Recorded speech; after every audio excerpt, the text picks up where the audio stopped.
Hey, has Dad died yet? This again? If you really care, then come to the hospital. All of our relatives are here. Everyone is praying that he won't die. Praying he won't die. As if he hasn't already been suffering all this time at the hospital. He's probably praying to die a peaceful death right around now. And I hope he gets his wish. Even if that's the case, then why aren't you at his deathbed? Oh, because all you can think about is the inheritance you'll get after he dies. What the hell is with your attitude towards me lately? I don't need to take this from the bum who lives in the basement. That was 2 years ago.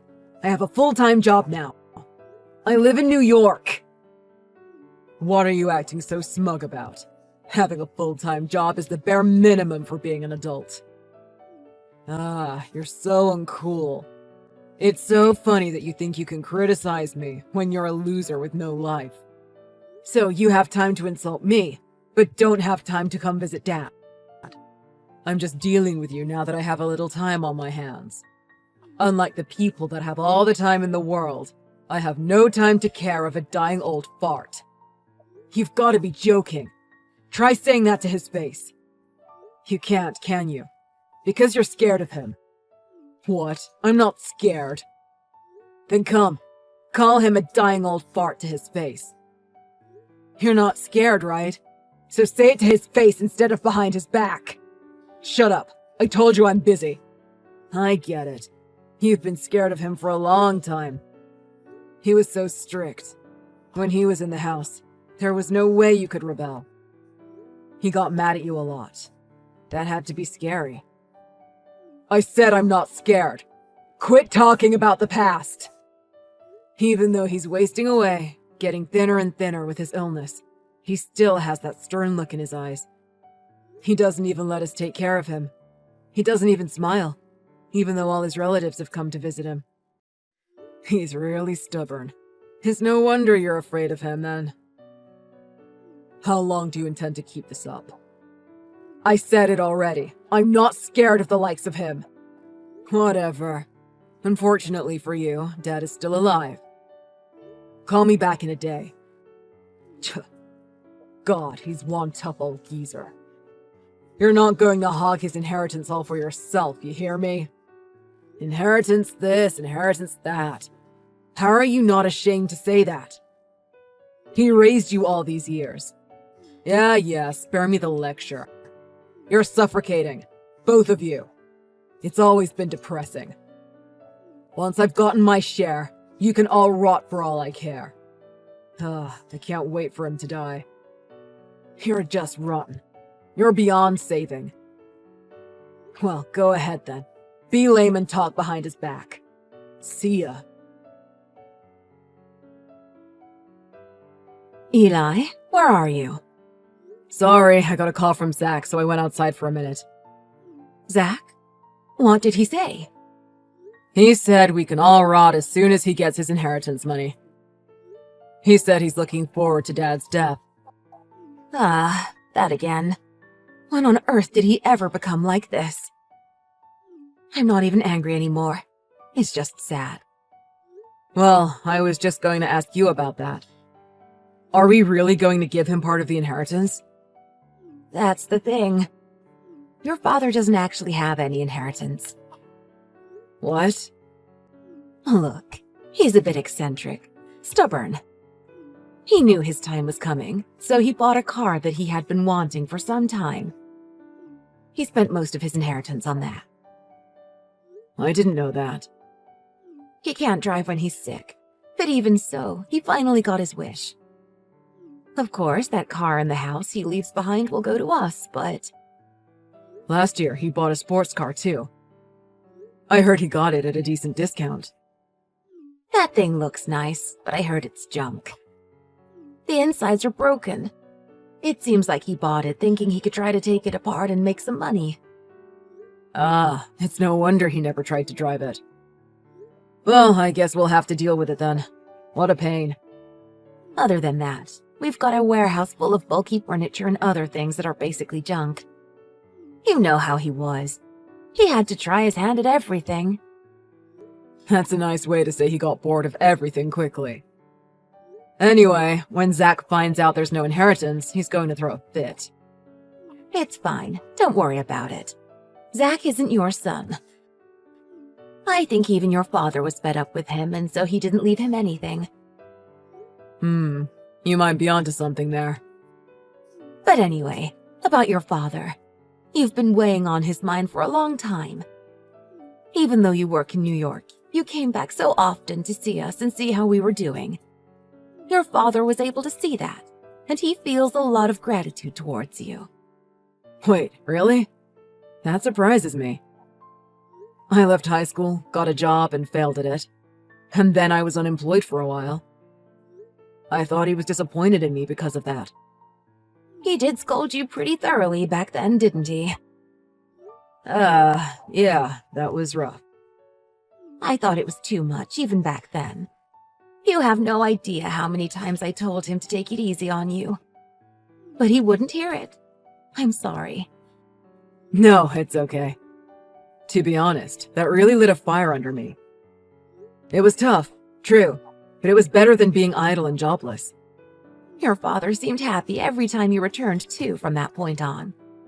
He probably won't say it to you directly, but he certainly did love you. Huh.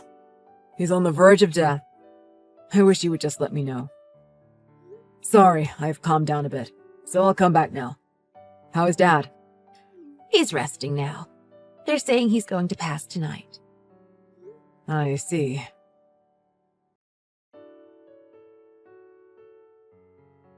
Hey, I heard he finally kicked it.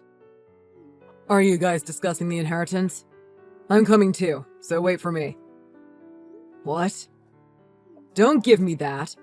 I'm on my way now, so make sure you have my share ready. Got it. Tell our other relatives too. I won't allow anyone to pull any tricks. You know, you've become very sure of yourself the moment that Dad died. If you were going to come in person, you should have come when Dad was still alive. I was busy until yesterday. I'm just now getting some free time, so I'm heading over there. That's all. You were really that afraid of Dad? How pathetic. Shut up. Dad's already dead.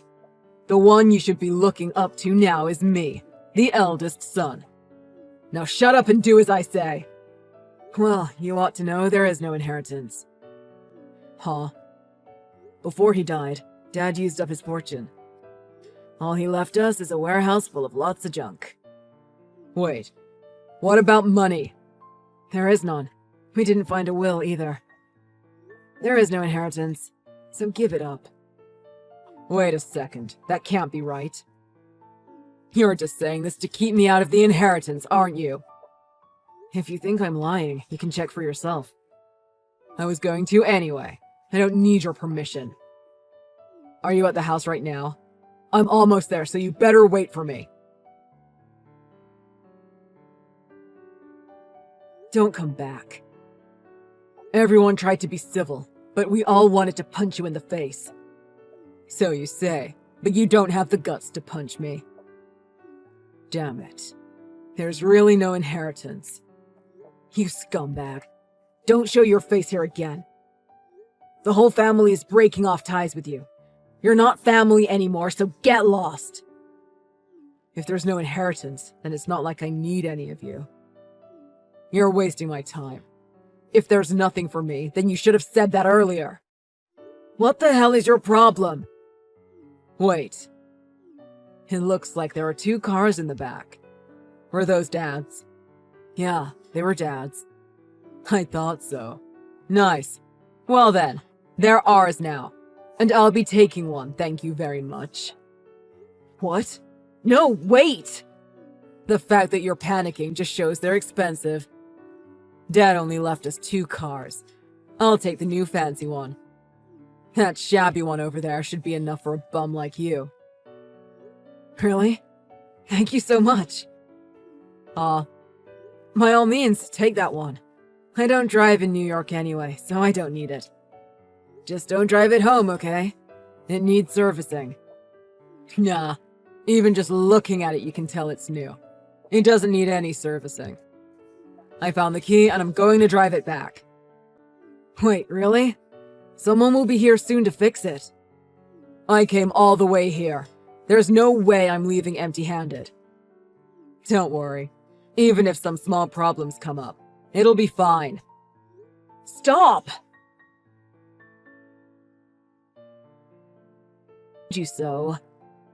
Damn. What kind of car has the brakes stopped working while you're driving it? A car that didn't pass inspection and was due to be serviced. I heard he bought it cheap and was planning to take it apart and sell it for scrap. You should have told me that earlier. That's why I tried to stop you. But you're the one who was so focused on the money that you ignored what I was saying. So, how are your injuries? They said I'll be all healed in 2 months. My leg hurts like crazy. But it's the damages I owe that are really bad. What? You ran into a wall, didn't you? A wall, or rather, the outer wall to a building. The police were called, so it was okay, but the people inside were, scary?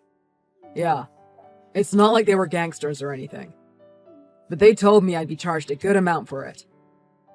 What am I supposed to do? No idea. It's your responsibility, so deal with it yourself. Hold on. The car wasn't insured either, so I have to pay the full amount. And then I have to pay the hospital expenses. Come on, help me out. What happened to the spirit you had before? You're the eldest son, right? The one to look up to? Now suddenly you're demanding help from your younger brother? Ugh, shut up. Admit it, you're a loser. You were too scared of Dad and couldn't talk to him face to face. And when something happens, you immediately turn to others like a coward. I wasn't scared of Dad. Enough, just admit it. I wasn't. A coward like you shouldn't get to call himself the eldest son. You're a joke. From now on, your life is probably gonna be hell. But I guess I might as well be honest with you anyway. Ready? What is it? You remember the shabby car that you left behind? Turns out it's a classic. It's a luxury car, worth around 600K. Huh. Despite being so sick that he couldn't even drive, all Dad wanted at the end of his life was to buy his dream car. There was a letter on the seat. A letter of thanks to me and Mom. The car itself was our inheritance. Seriously? He took the garbage when the 600K was right there. It's too bad. You were blinded by greed and therefore chose based on appearances. Wait, no. So what about my share of the inheritance? You think you're getting anything? But I'm his son! You could at least share a little with me. If you have a problem with it, come in person. Let's talk about it. Of course, you're not family anymore as far as we're concerned. But I promise everyone will treat you the same as they treat any other stranger who comes here trying to take money from us. Come on. No, really, come on over. You have a complaint, right? Come and tell us. It's okay if you want to wait until your leg is better, though. Then come and complain. Show us you're not a coward, scumbag. No. Look, I'm sorry. So, are you saying you have no complaints? Yeah. I have no complaints. Naturally. I'm not going to help you, and I'm not going to visit you. That's just as well, right? I mean, since you might be hoping for a peaceful death right around now. After that, Zach didn't contact me. He quietly sunk into despair. The building he ran into was the office building of a certain company. And although the company is definitely not some crime organization or anything like that, they seem to be a company with people who have a certain energy. They dressed him down considerably and are prosecuting under the full extent of the law. He seems to have lost all his willpower. Even at the best of times, he was a coward, capable only of putting on a false show of bravery. It doesn't seem like he has the strength to stand up to anyone anymore. I suppose he's been discharged from the hospital and is returning to everyday life right about now, with his injuries healed. But head over heels in debt. I wonder how in the world he's getting along now.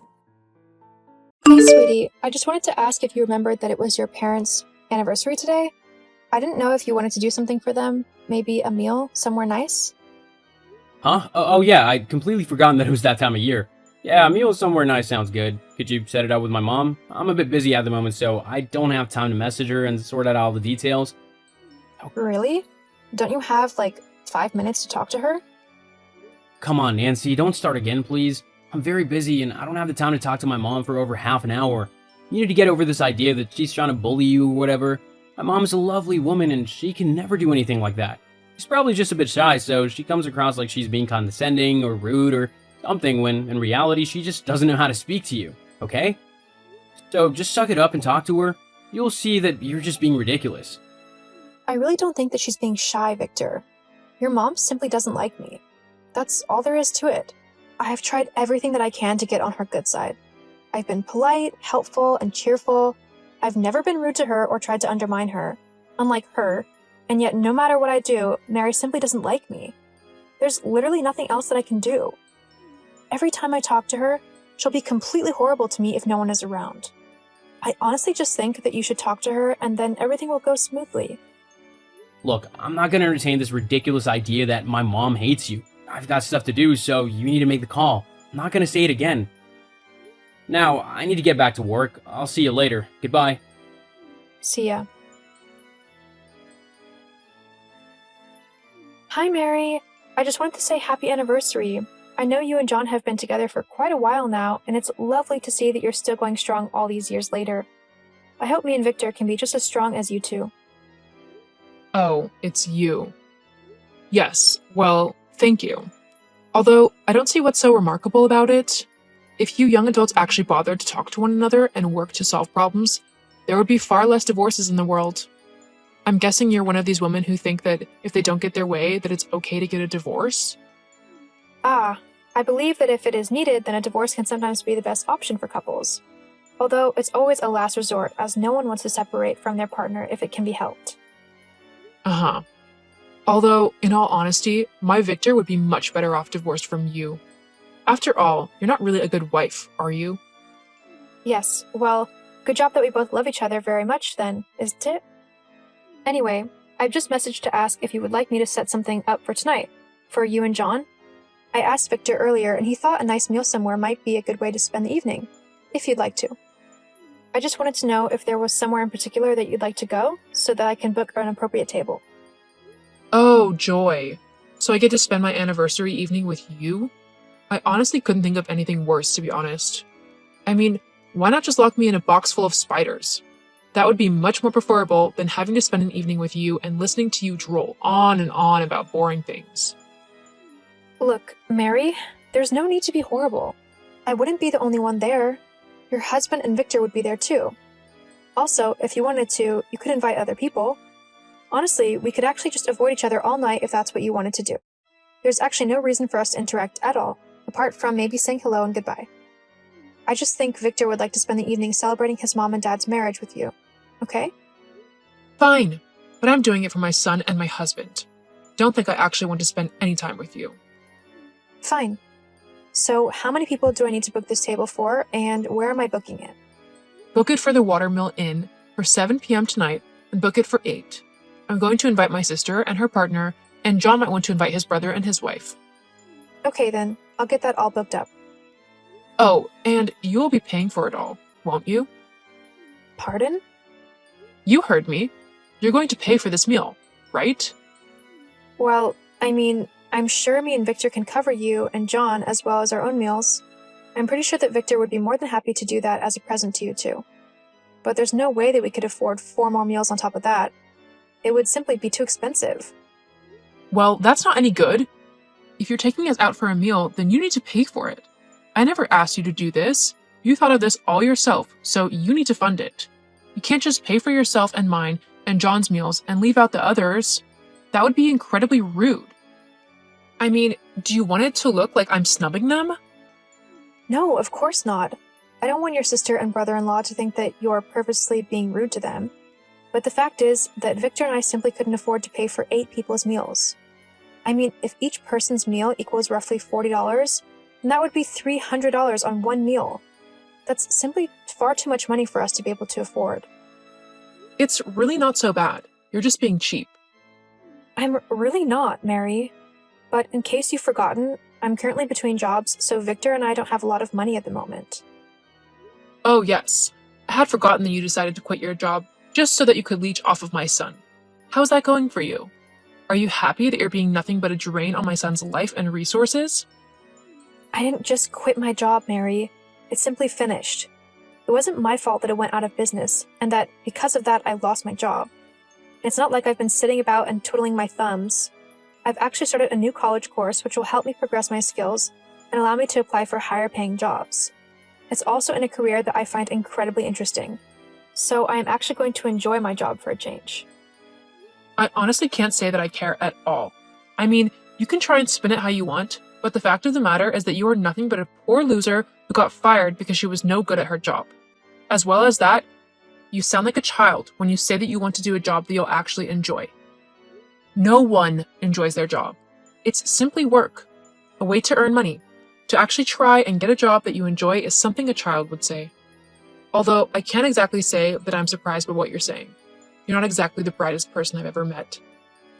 Look, Mary, I've tried to be kind and polite and civil to you, but you clearly don't want to be the same way with me. So I'm going to tell you this now, and I'm going to be honest. I don't like the way that you talk to me.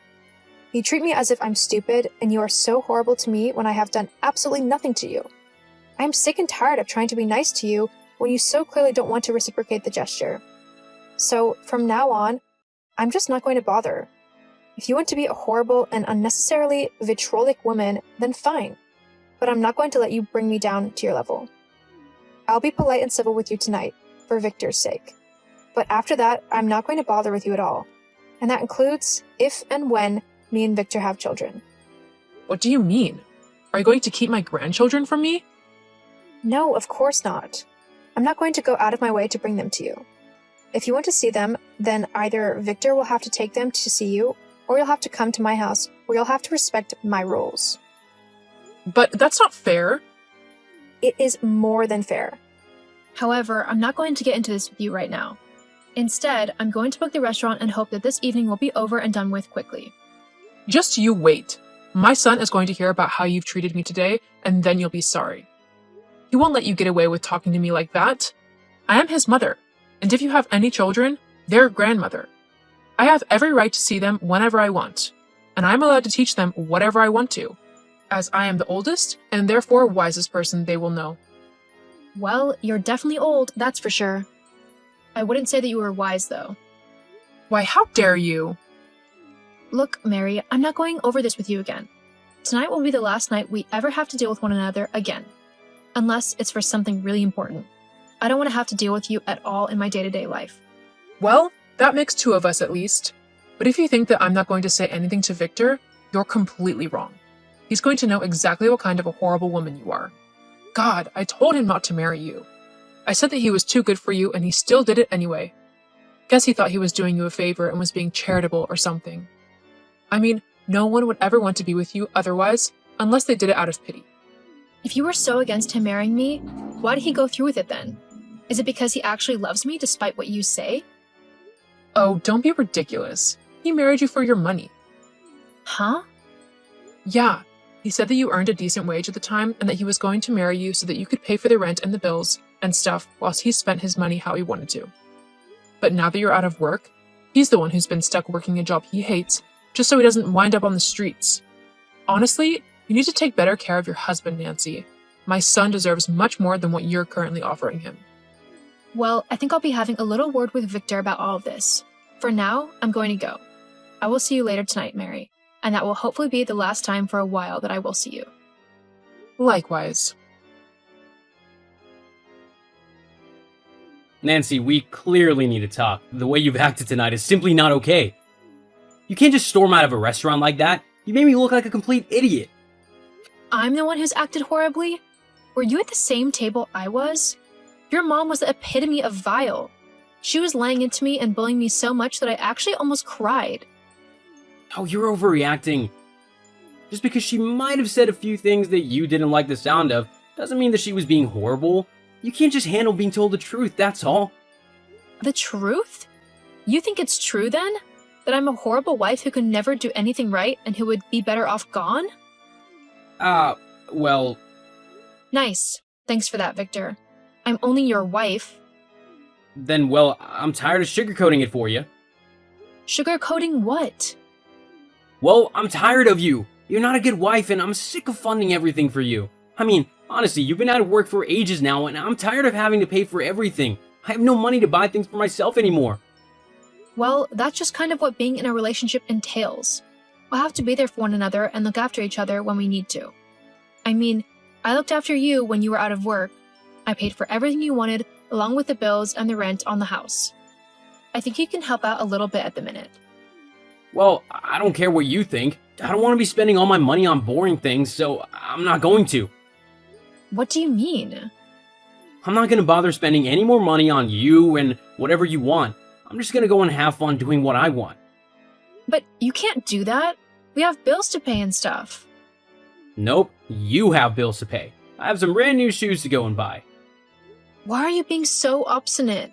I thought we were in this together. Well, you thought wrong. My mom's hoping you'll become the perfect wife, but you're far from it. It was hilarious to hear her go off on you. Right. I've had enough. Leave my house immediately. Huh? You want to go off and tell me that I'm not a good wife? Well then fine. I'm done being your wife then. Done being my wife? Yep. I was waiting to see how you would treat me. What with how your mom was acting towards me as well. I wanted to see if you would back me up and stop your mom from being such a bully, but instead, you decided to be vile to me as well. Not to mention that I also know all about your girlfriend. My... What? What are you on about? Oh, you know Clara? The woman you've been cheating on me with? That's who I'm on about. How did you... Your mom told me. During one of her rants where she was belittling me again, she let slip that you've been seeing someone else behind my back, saying that she can't wait for this other woman to become her daughter-in-law instead of me. So, I decided to look into it, and she was telling the truth. I've just been waiting to see if you would actually man up and tell me yourself. I guess I was hoping too much from you there. Well, whatever. It doesn't matter. I don't want to be with you anymore anyway. Uh-huh. Whatever. However, because I am the one whose name is on the house lease, I'm the one who gets to decide who lives in it and who doesn't. And I really don't want you living with me anymore. You can go and stay with your new girlfriend. But the house is mine. I'll also send the divorce papers over to you within the next couple of days. So make sure you sign them quickly. Hang on. Also, you can tell your mom that I am so glad that I will never have to deal with her again. I'm finally free of her criticism, and I seriously couldn't be happier. But What?